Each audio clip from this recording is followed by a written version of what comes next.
اور ان آنسوؤں کو روکنے کے لیے مکڑی جالا بنا دیتی ہے۔ اس لیے بنیادی طور پر مکڑی ایک مبارک جانور ہے، لیکن مکڑی کی بد دعا بہت خطرناک ہے، اور مکڑی بد دعا تب دیتی ہے مکڑی کا مکمل طور پر بنا ہوا جالا توڑ دیا جائے۔ اس لیے بزرگوں کا کہنا ہے کہ کبھی بھی مکڑی کے جالوں کو مکمل نہیں ہونے دینا چاہیے، بلکہ جیسے ہی مکڑی جالا بنانے لگے فوری طور پر مکڑی کے جالے کو توڑ دینا چاہیے، کیونکہ ایک بار جب مکڑی کا جالا مکمل ہو جائے تو وہ مکڑی کا گھر ہوتا ہے، اور مکمل طور پر بنے ہوئے جالے کو توڑنا مکڑی کے گھر کو توڑنے کے مترادف ہے، جس کے بعد مکڑی بد دعا دیتی ہے، اور مکڑی کی بد دعا بہت زیادہ خطرناک ہوتی ہے۔ مکڑی کی بد دعا کے بارے میں کہا جاتا ہے کہ یہ انسان اور گھر میں رہنے والوں کو تباہ کر دیتی ہے اور فقیر بنانے کی طاقت رکھتی ہے۔ اس لیے کوشش کریں کہ ہر ہفتے میں ایک بار مکڑی کے جالوں کو ضرور صاف کریں، تاکہ مکڑی کبھی بھی جالے کو مکمل نہ کر سکے۔ تیسرا جانور جس کا گھر میں آ کر رہ جانا نہ صرف منحوس ہوتا ہے بلکہ بے برکتی کے ساتھ ساتھ بیماریاں لانے کی بھی وجہ بنتا ہے۔ امام جعفر صادق کا کہنا تھا کہ تمام ہی حشرات میں سب سے بڑا انسان کا جو دشمن ہے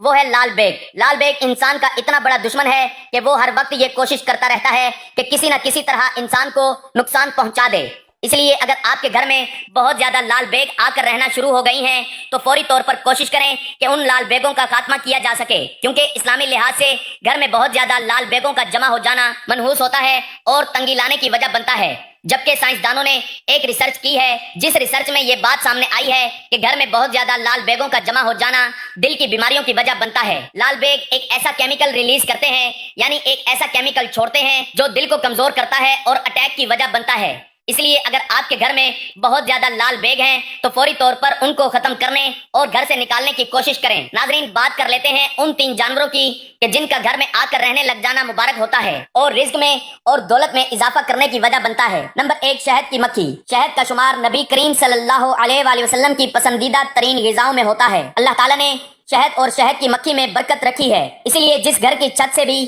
یا جس گھر کے آس پاس سے بھی شہد کی مکھیوں کا گزر ہوتا ہے وہ گھر بہت زیادہ مبارک مانا جاتا ہے۔ اسی طرح اگر شہد کی مکھیاں آ کر آپ کے گھر میں چھتہ بناتی ہیں، جیسا کہ آپ جانتے ہیں کہ اکثر گھروں کی جو چھتیں ہوتی ہیں یا کوئی ایسی جگہ ہوتی ہے جہاں شہد کی مکھیاں چھتہ لگا سکتی ہیں، تو وہاں شہد کی مکھیاں آ کر چھتہ لگا لیتی ہیں۔ گھر میں شہد کی مکھیوں کا آ کر چھتہ لگانا بہت ہی زیادہ مبارک ہے۔ یہ اس چیز کی نشانی ہوتی ہے کہ اس گھر میں رزق اور برکت ہے اور آنے والا وقت اس گھر کے لیے بہت ہی زیادہ اچھا ہونے والا ہے۔ دوسرا جانور جس کا گھر میں آ کر رہنے لگ جانا، گھر میں آ کے بس جانا بہت ہی زیادہ مبارک ہوتا ہے، وہ ہے چڑیا۔ چڑیا کا گھر میں آ کر گھونسلہ بنانا بہت ہی زیادہ مبارک مانا جاتا ہے۔ اگر آپ کے گھر میں آ کر چڑیا گھونسلہ بناتی ہے تو کبھی بھی چڑیا کے گھونسلے کو نقصان نہیں پہنچانا چاہیے، بلکہ کوشش کرنی چاہیے کہ چڑیا کے گھونسلے کو نقصان نہ پہنچے، کیونکہ چڑیا آ کر گھر میں گھونسلہ بنا کر رہنا شروع کر دینا بہت ہی زیادہ مبارک ہوتا ہے۔ جس گھر میں بھی چڑیا آ کر بس جاتی ہے، گھونسلہ بنا لیتی ہے،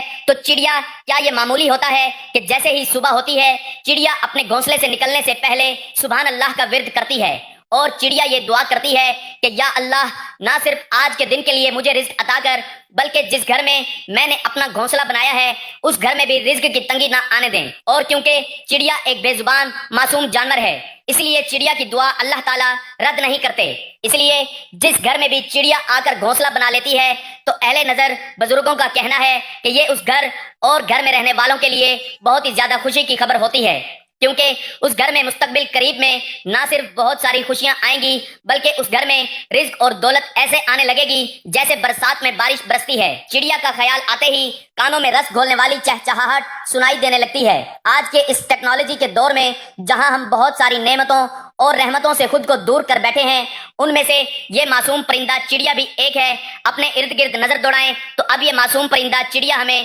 نرسری کے بچوں کی نظموں میں، محاورات کی لطافت میں تو نظر آتا ہے، مگر عملی طور پر اس کو دیکھنے کے مواقع خال خال ہی میسر آتے ہیں۔ ایک زمانہ تھا جب صبح کی اذان کے ساتھ ان کی چہچہاہٹ صبح ہونے کا اعلان کرتی تھی۔ گھر آنگن میں صحن کی دھوپ میں یہ اپنے ننھے ننھے قدموں سے پھدکتی اور دانہ چگتی دکھائی دیتی تھیں۔ دن بھر نظر آنے والی چڑیا مغرب کی اذان کے ساتھ ہی اپنی آخری تسبیح پڑھ کر درختوں کی شاخوں پر جا کر سو جاتی تھی۔ تیسرا جانور جس کا گھر میں آ کر رہنے لگ جانا یا گھر میں بہت زیادہ چکر لگانا یعنی آنا جانا بہت زیادہ مبارک ہوتا ہے، وہ ہے بلی۔ حضرت عائشہ رضی اللہ تعالی عنہا سے روایت ہے، آپ ارشاد فرماتی ہیں کہ نبی کریم صلی اللہ علیہ وآلہ وسلم نے ارشاد فرمایا کہ یقیناً بلی ہرگز بھی نجس یا ناپاک نہیں، بلکہ یہ تو تمہارے گھروں میں آنے جانے والیاں ہیں۔ کبشہ بنت کعب جو ابن ابو قتادہ کے نکاح میں تھیں کہتی ہیں کہ ابو قتادہ میرے پاس آئے تو میں نے ان کے لیے ایک برتن وضو کا پانی میں ڈالا، اتنے میں ایک بلی آ کر پینے لگی تو انہوں نے برتن کو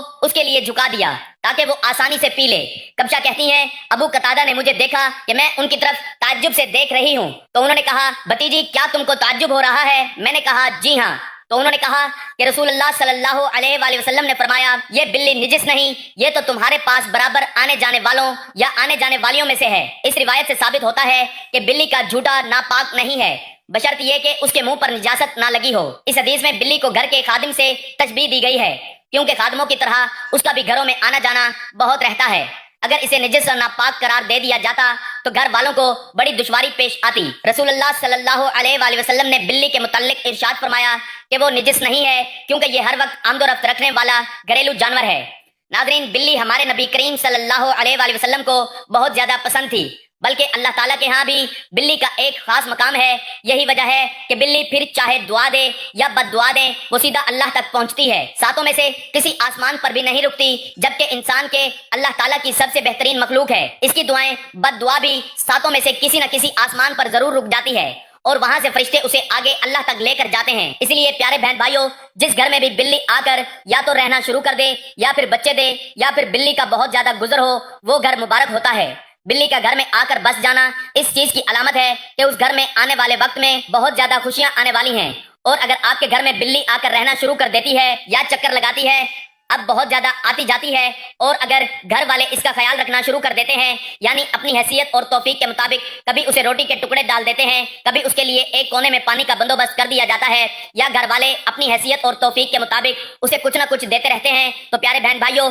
بلی کو کھانے پینے کے لیے کچھ دینا بھی بہت زیادہ مبارک ہوتا ہے۔ آپ نے اکثر سنا ہوگا کہ فلاں شخص بلی کا خیال رکھتا تھا، پیار کرتا تھا اور کھانے پینے کا خیال رکھتا تھا، جس کے بعد اس کے حالات ایسے بدلے کہ وہ شخص جو کہ 2 وقت کی روٹی بھی ٹھیک سے کھا نہیں سکتا تھا اچھا بن جاتا ہے، پتہ نہیں چلتا۔ کیونکہ اس چیز کو ہمیشہ یاد رکھیں، اگر بلی آپ کی کسی بات سے خوش ہو کر آپ کے لیے دعا کر دیتی ہے تو پھر آپ کے وارے نیارے ہو جاتے ہیں۔ آپ کی غربت بادشاہی میں بدل جائے گی، کب آپ کی تنگ دستی خوشحالی میں بدل جائے گی، کب آپ کے غم خوشیوں میں بدل جائیں گے، آپ کو پتہ بھی نہیں چلے گا۔ حضرت عائشہ رضی اللہ تعالیٰ عنہ سے مروی ہے کہ بے شک میں نے اللہ کے رسول صلی اللہ علیہ وآلہ وسلم کو دیکھا کہ آپ صلی اللہ علیہ وآلہ وسلم اس کے یعنی بلی کے بچے ہوئے پانی سے وضو کر لیتے تھے۔ حضرت عبداللہ بن عمر رضی اللہ تعالیٰ عنہما سے روایت ہے کہ حضور نبی اکرم صلی اللہ علیہ وآلہ وسلم نے فرمایا ایک عورت کو ایک بلی کی وجہ سے عذاب دیا گیا، اس نے اس بلی کو کسی جگہ بند کر دیا تھا یہاں تک کہ وہ بھوکی مر گئی، وہ عورت اس کی وجہ سے دوزخ میں داخل کی گئی۔ آپ صلی اللہ علیہ وآلہ وسلم نے فرمایا اللہ تعالیٰ اس سے فرمائے گا اللہ تعالیٰ خوب جانتا ہے کہ جب تو نے اسے باندھا تو تو نے نہ اسے کھلایا نہ پلایا اور نہ ہی اسے کھلا چھوڑا کہ وہ خود زمین کے کیڑے مکوڑے کھا لیتی۔ حضرت عبداللہ بن جعفر رضی اللہ تعالیٰ عنہ بیان کرتے ہیں کہ حضور نبی اکرم صلی اللہ علیہ وآلہ وسلم ایک انصاری شخص کے باغ میں داخل ہوئے تو وہاں ایک اونٹ تھا، جب اس نے حضور نبی اکرم صلی اللہ علیہ وآلہ وسلم کو دیکھا تو وہ رو پڑا، اس کی آنکھوں سے آنسو بہہ نکلے۔ آپ صلی اللہ علیہ وآلہ وسلم اس کے پاس تشریف لے گئے اور اس کے سر پر دست شفقت پھیرا تو وہ خاموش ہو گیا۔ آپ صلی اللہ علیہ وآلہ وسلم نے دریافت فرمایا اس اونٹ کا مالک کون ہے؟ یہ کس کا اونٹ ہے؟ انصار کا ایک نوجوان حاضر خدمت ہوا اور عرض کی یا رسول اللہ یہ میرا ہے۔ آپ صلی اللہ علیہ وآلہ وسلم نے فرمایا کیا تم اس بے زبان جانور کے معاملے میں اللہ تعالیٰ سے نہیں ڈرتے جس کا اللہ تعالیٰ نے تمہیں مالک بنایا؟ اس نے مجھے شکایت کی ہے کہ تم اسے بھوکا رکھتے ہو اور اس سے بہت زیادہ کام لیتے ہو۔ تو ناظرین، ہمیں پرندوں اور جانوروں کے معاملے میں احتیاط